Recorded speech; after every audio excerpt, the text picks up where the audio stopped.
This is Carole Gulston. She's lived here in her Cambria Heights home for over 20 years.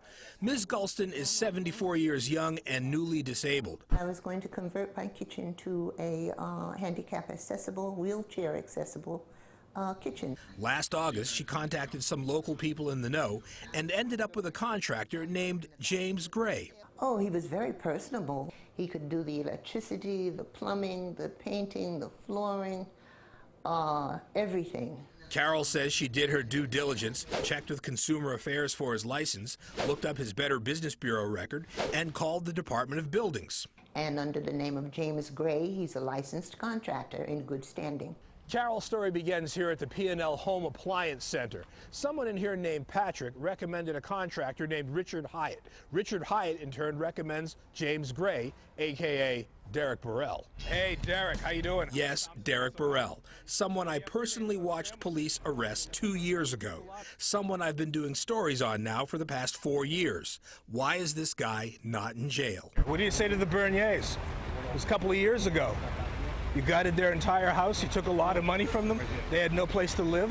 I don't think that that's part of this. I had my first encounter with Burrell back in 2012 when I was contacted by the Bernier family. It pains me every time I send a payment to my lender.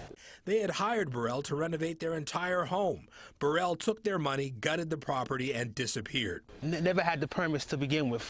He did the same thing to Wilmer Barretto. He took $95,000 for a home construction project. All he did was do demolition, and he hasn't done anything else. Burrell was operating all over Queens, staging hit-and-run operations on at least 7 other families, according to police at the time. That is until the NYPD finally caught up with him on that hot day back in July. I don't quite understand. Well, you're in custody now. Okay, Mr. Howard. You're in custody now. Thank you, sir. Good luck to you. That was 2 years ago. I thought Derrick Burrell was in jail or had skipped town. No such luck. He's been busy. When did you start realizing something wasn't right? About September or October of last year. But I was in contact with him, and he kept telling me the cabinets are on order. He's ordered the cabinets, they're coming soon, and it never happened. And then she saw one of my previous stories online and realized Burrell and Gray are one and the same. Carole's kitchen is gutted and unusable. Same MO, get the money, start the job, and disappear.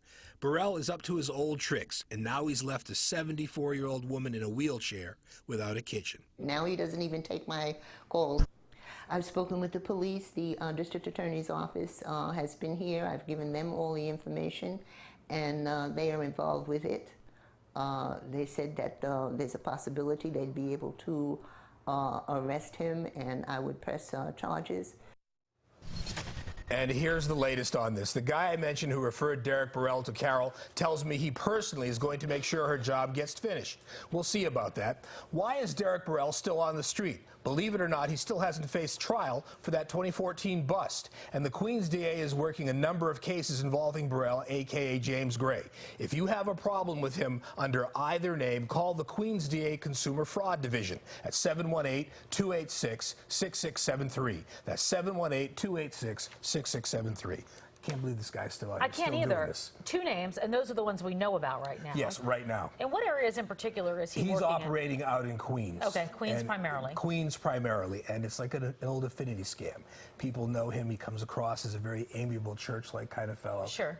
Very friendly. But once he gets the money, gets 3/4 of your money, he guts the property, starts the renovation, and he disappears. That poor woman, Go 74 years old. Go to our website, remember the face, call the Queens DA.